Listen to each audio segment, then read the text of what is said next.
அதுக்கப்புறம் 3வது ஆழ்வார் பேயாழ்வார் வந்தார். அவர் கதவை தட்டினார். 3 பேரும் நின்றுட்டு இருக்காப்ப. இந்த 3 பேரும் படுத்துக்கிறதுக்கு இடம் இல்லை. ஒருவர் படுக்கலாம், இருவர் இருக்கலாம், 3 நிற்கலாம். இவ்வளவுக்கு மட்டும்தான் அந்த இடத்துல இடம். அதனால 3 பேர் இப்ப நின்றுட்டா. கொஞ்ச நாழி ஆச்சு. இந்த பக்கம் யாரோ 10 பேர் இடிக்கிறாப்புல இருக்கு, இந்த பக்கம் யாரோ 10 பேர் மோதராப்புல இருக்கு. இது என்ன, நம்ம 3 பேரு தானே கதவை திறந்து உள்ள வந்தோம், இது ஆறு இந்த பக்கமா அந்த பக்கம் இப்ப போட்டு இடிக்கிறா, பார்க்கணும்னு ஆசை, கண்ணு தெரியல. சரி விளக்கேத்திருவோம். விளக்கேத்தினா தானே ஆறு இடிக்கிறாங்கிறத பார்க்க முடியும். ராமானுஜன் உத்தந்தாதியில திருவரங்கத்த முதனார் சாதிக்கிறார், வருத்தும் புறவிருள் மாத்த எம் பொய்கப்பிரான் மறையின் குருத்தின் பொருளையும் செந்தமிழ் தன்னையும் கூட்டி ஒன்ன திரித்தன் நெறித்த திருவிளக்கத்தன் திருவுள்ளத்தே இருத்தும் பரமனி ராமானுஜன். அழகான போஷனை 8வது பாடல் ராமானுஜன் உத்தந்தாதியில். வருத்தும் புறவிருள் மாத்த, வெளியுருளை சூரியன் உதித்தால் போக்கலாம், உள்ளிருளை ஆழ்வார்கள்ங்கிற சூரிய உதயத்தால் தான் போக்க முடியும். அதனால முதல் ஆழ்வார் தானும் விளக்கேற்ற தொடங்கினார். வையன் தகழியா வார்கடலே நெய்யாக வெய்யகதிரோன் விளக்காக செய்ய சுடராழியான் அடிக்கே சூட்டினேன் சொல்மாலை இடராழி நீங்குகவே. வையத்தையே தகழியாக உலகத்தை கொண்டு அகல் விளக்கா வச்சுட்டார். இந்த ஒரு விளக்கை ஏத்துறதுக்குள்ள நாம இவ்வளவு கட்டப்படுறோம். அவர் எப்பேற்பட்ட வழக்கு கொண்டார் தெரியுமா? வையன் தகழியா உலகத்தையே கொடுத்த அகல் விளக்காக, வார்கடலே நெய்யாக கடலையே கொண்டு வந்து நெய்யாக அதிலே இட்டார். உலகமே விளக்கு, கடலே நெய்னா அதுக்கு தகுந்த திரி வேணுமே. சூரியனை கொண்டு திரியா வச்சுட்டார். வையன் தகழியா வார்கடலே நெய்யாக வெய்யகதிரோன் விளக்காக ஆறுக்கேற்றினார். செய்ய சுடராழியான் அடிக்கே சூட்டினேன் சொல்மாலை. எம்பெருமான் திருமாலுடைய திருவடிகளுக்கு விளக்கேற்றினேன், பாபங்கள் அத்தனை உலகத்திலிருந்து தொலைந்து போகட்டும். முதல் ஆழ்வார் விளக்கேற்றி விட்டார். இன்னும் சரியா தெரியல யார் பக்கத்துல இடிக்கிறான்னு. 2வது ஆழ்வார் விளக்கேற்ற ஆரம்பித்தார். அன்பே தகழியா ஆர்வமே நெய்யாக இன்புருகு சிந்தை இடிதிரியா நண்புருகி ஞானச்சுடர் விளக்கேத்தினேன் நாரணர்க்கு ஞான தமிழ் புரிந்த நான். முதல் ஆழ்வார் சொல்லிக்கிறார், நான் பெரிய தமிழன்னுட்டு. இன்னென்ன வேணும்? இவர்கள் அந்த ஆரியர்கள் இந்த ஆரியர்கள் சம்ஸ்கிருதத்துக்கு என்ன வாழறவா, தமிழ் தெரியாதுன்னு சொல்லிட்டோம்னா அறிவிலிகள் வேணா பேசி எடுக்கலாமே தவிர, நேர் ஆழ்வார் சொல்லிக்கிறார், ஞான தமிழ் புரிந்த நான், தமிழ்ல பாடுறதுக்காகவே பிறந்தவனான ஆழ்வான் நான் பேசினேன்னு சாதிக்கிறார். அவர் ஏத்தினது அன்பையே கொண்டு அகல் விளக்கா வச்சார், ஆர்வத்தை நெய்யாக இட்டார், அவன் நினைத்த உடனே ஊருகுகிற சிந்தையை திரியாக வைத்தார். ஞானச்சுடர் விளக்கேற்றினேன் நாரணர்க்கு. 2வது ஆழ்வார் விளக்கேத்துட்டார். 2 விளக்கும் திகு திகுன்னு கொழுந்து விட்டு எரியறது. இப்ப பார்த்துட்டா யார் இடிச்சதுன்னு. இந்த பக்கம் சில பேர் இடிக்கிறார், அந்த பக்கம் சிலர் இடிக்கிறார். வேற யாரும் இல்லை, புலவர் நெருக்குகந்த பெருமான். இந்த புலவர்கள் 2 பேர் 2 பக்கத்துல நெருக்கு படணும் என்கிற ஆசையோட திருமாலே இவர்களுக்கு நடுவுல வந்துட்டான். 2 பக்தர்கள் மட்டும் ஒரு இடத்துல சேர்ந்தா அவனுக்கு அவளோட சேர்ந்து இடிபடணும்னு ரொம்ப ஆசை வந்துடும். இது சில பேருக்கு என்னன்னு தெரியுமா, நம்ம வீட்டுல உட்கார்ந்து வைகுண்ட ஏகாதசிய தூர்தர்சனத்திலேயே பார்த்துட்டா தேவலே. ஸ்ரீரங்கத்துக்கு போனா ரொம்ப கூட்டமா இருக்கே, அதுவும் கார்த்தால 3:30 மணிக்கு போன்றா 4 மணிக்கு போன்றா, இதெல்லாம் ரொம்ப கட்டமா இருக்கு. நம்ம வீட்டுல அதுவும் சில பேர் கேட்டா கால் மேல கால் போண்டு உட்காந்து கூட பார்க்கலாம். அந்த அளவுக்கு பார்த்துள்ள போலே தூர்தர்சனத்து. இது கால் மேல நாம நாற்காலி உட்காந்துக்கலாம், கீழே உட்கார வேண்டாம், முட்டி வலிக்காது, கால் வலிக்காது, கால் மேல கால் போண்டு உட்காந்து பார்க்கலாம், எல்லாம் செய்யலாம். ஆனா அங்க போய் கூட்டத்தோட இடிபடுகிற அனுபவம் கிடைக்கவே கிடைக்காது. நீங்க இத்தனை பேரும் இத்தனையும் தான் வாங்கிட்டு போறது. இப்போ ஒலி நாடாக்கள்லாம் அது ஓரளவு அனுபவத்தை கொடுக்கும். வாஸ்தவம் ஒண்ணுமில்லாததுக்கு அதை நாம கேட்டுக்கலாமே தவிர நேர வந்து கேட்கிற அனுபவம்ங்கிறது மற்றொரு இடத்துல கிடைக்கவே கிடைக்காது. அது சொல்றவராகட்டும், கேட்கறதுக்கு 4 பேர் பக்கத்துல இருக்கணும். அவ சிரிப்ப நான் பார்க்கணும், என் அழுகை அவன் பார்க்கணும். அப்பதான் அதுல அழுகையே தவிர ஒண்ணுமே இல்லாத என் வீட்டோட நான் உட்கார்ந்து பார்த்துட்டு இருக்கிறதுனா இதுக்கு உற்சவங்கள்னு ஏற்படுத்தவே வேண்டாம், கூட்டம் கோட்டின்னு ஒண்ணு ஏற்படுத்தவே வேண்டாம். அந்த ஆயிரக்கணக்கான லட்சம் பேர் இருக்கிற இடத்துக்கு போகணும், அவர்களுக்கு நடுவில் இடிபடணும், சேவிச்சுண்டு எதிர்க்க வரணும். ஆக பெருமான சேவிப்பதை விட அடியார்கள் குழாங்களையே உடன் கூடுவது என்று கொலோ ஆழ்வார்கள் பிரார்த்தித்தார். இந்த அடியவர்களோட கோட்டியில சேர்ந்து ஒன்ன நான் என்னைக்கு சேவிக்க போறேன், என்ன தனியா சேவிக்கணும்னு ஆழ்வார் கேட்டுக்கவே மாட்டார். இது குலசேகர ஆழ்வார் அழகா சாதிக்கிறார். எனக்கு என்ன வருத்தம் தெரியுமா, நான் ராஜா. குலசேகர ஆழ்வார் திருவஞ்சிக்கடத்திலே கேரள தேசத்திலே ராஜாவாக பிறந்தார். கொல்லிகாவலன், கூடல் நாயகன், கோழிக்கோன் குலசேகரன், அப்பேற்பட்ட ஆழ்வார் குலசேகர ஆழ்வார் ராஜாவாக பிறந்தார். 6வது ஆழ்வார். குஷ்யதே எஸ்ய நகரே ரங்கயாத்ரா தினே தினே தமகம் சிரசாவந்தே ராஜானம் குலசேகரம்.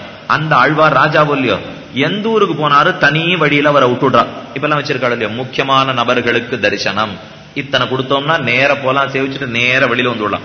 ஆழ்வார் என்ன அழ ஆரம்பிச்சார் தெரியுமா, ஐயோ நான் எத்தனை கேட்டுட்டாலும் அந்த கூட்டத்துக்கு நடுவுல என்ன விட மாட்டேங்கிறாளே, என்ன போய் தனியா சேவை பண்ணி வச்சு அழைச்சு வந்துட்டா. சேவித்த இன்பமே நான் பெற மறுக்கிறேன். எனக்கு தேவை இவர்களோட கூட்டத்துல போகணும், அவன் என்ன பிடிச்சு தள்ளணும், நான் அவனை பிடிச்சு தள்ளணும். இந்த தள்ளுதலோட அவனை சேவித்தாத்தான் சேவித்த இன்பம் கிடைக்குமே தவிர இது நமக்கு ஆசை இருக்கோ இல்லையோ, இவனோட சேர்ந்து தள்ளுபடணும்னு எம்பெருமானுக்கு ஆசை இருக்கு. அதனாலதான் இந்த 3 பேரோட சேர்ந்து புலவர் நெருப்புகந்த பெருமானாக வந்து சேர 3வது ஆழ்வார் பார்த்துட்டார். அவர் தான் பேயாழ்வார். கோவலூர் மாமலரால் தன்னோடு மாயனை கண்டமகாட்டும் தமிழ் தலைவன். அவர் பார்த்து என்ன பாடினார்? திருக்கண்டேன் பொன்மேனி கண்டேன், திகழு மறுக்கன் அணிநிறமும் கண்டேன், செருக்களரும் பொன்னாழி கண்டேன், புரிசங்கங் கை கண்டேன், என் ஆழிவண்ணன் பால் இன்னு. என் ஆழிவண்ணன் பால் என்ன கண்டேன்? திருக்கண்டேன். இதான் முதல் பாசனம் பேயாழ்வார்க்கு. மத்த 2 பேரும் பார்த்து பாடல, விளக்கேத்தி விட்டுட்டாளா? பார்த்தேன்னு சொல்றவர் பேயாழ்வார் தான் இருப்ப. பார்த்தேன்னு நாராயணனை கண்டேன், விஷ்ணுவை கண்டேன், பெரியவனை கண்டேன், ஆதி தேவனை கண்டேன், ஏதானு சொல்லிருக்கலாம் இல்லையா? இந்த பேயாழ்வாருக்கு எதுவுமே கண்டப்படல. முதல்ல கண்டப்பட்டது இங்க இருக்கிற நாச்சியார் தான். அதனாலதான் அன்னைக்கு அத்தனை நாளி அந்த நாச்சியாருடைய வைபவத்துல செலவழிச்சிருக்கும். ஏன்னா பேயாழ்வார் முதல் வார்த்தை என்ன ஆரம்பிச்சார்? அவனுடைய மத்த எதுவும் அவர் கண்டப்படல, திருக்கண்டேன். திருதான் அவனிடத்தில் இருக்கிற சிறப்பான அம்சங்கிறது ஆழ்வார்கள் அத்தனை பேரும் காட்டி கொடுத்தது. மார்க்கண்டேயர் நேற்று கூட 60 கேள்வி கேட்டாலும் இல்லையா, பிரளய சமுத்திரத்திலே ஆளிலை கண்ணனாக சயனித்திருக்கிறான் எம்பெருமான். மார்க்கண்டேயர் அப்படியே சுத்தி சுத்தி பார்த்துட்டு இருக்கார்.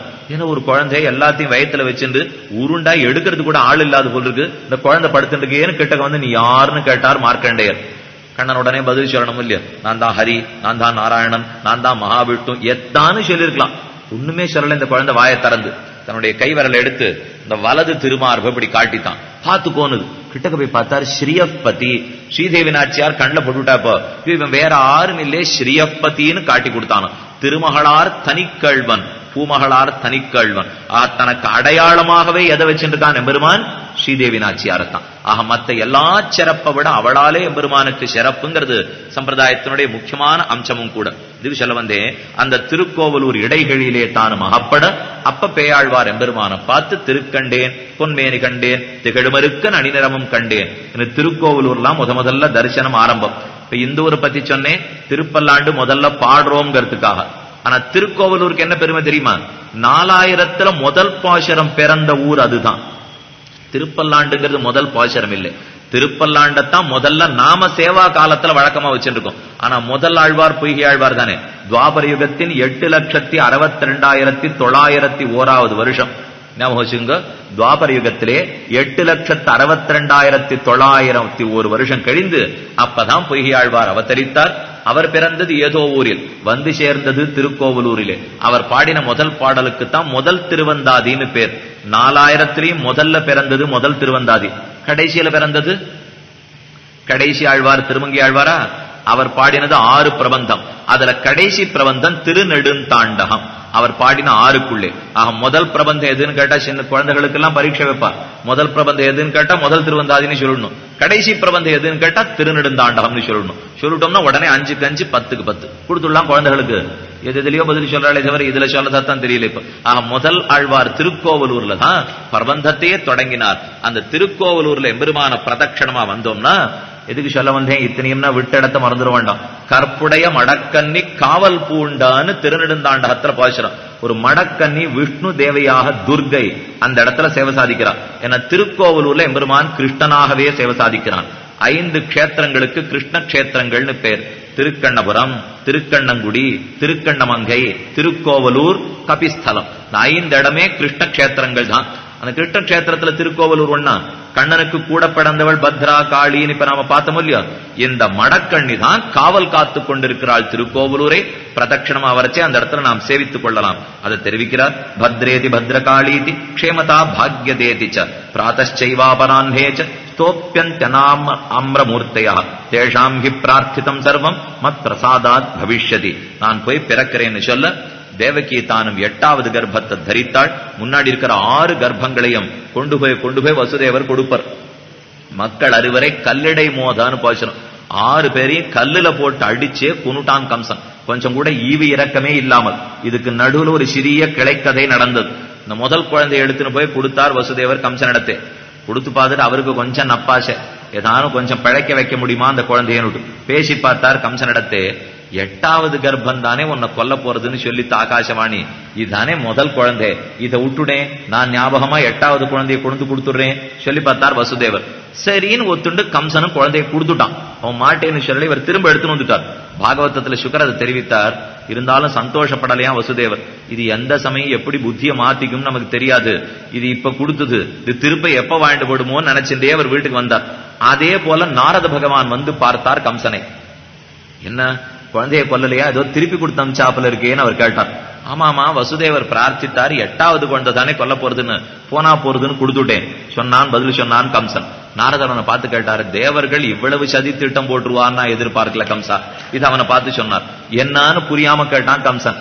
அடுத்தடுத்து குழந்தை பிறக்க போறது, 8 குழந்தையும் வரிசையா நிற்க வச்சு 4வது 8வதுன்னு சொல்லி கொடுத்தா உனக்கு எப்படி தெரிய போறது, புரியாம ஏமாந்து போயிட்டாய் என்ன நாரதர் வேற அவன் இடத்துல சொல்லி கொடுத்தார். ஓ அப்படியா, கொண்டா அப்படின்னு முதல் குழந்தையிலே இருந்து கொல்றதுக்கு ஆரம்பிச்சுட்டான் நான் தானு. இதனாலதான் சந்தோஷமே படாம அவள் திரும்ப போனார். ஏன்னா இது ஒரு நிமிஷம் சரின்னு சொல்லி அடுத்த நிமிஷம் மாட்டேன்னு மறுத்து சொல்லி. அதனால வசுதேவர் 6 குழந்தைகளையும் கொண்டு போய் கொடுக்க மக்கள் 6 கல்லிடம் மோதினான்.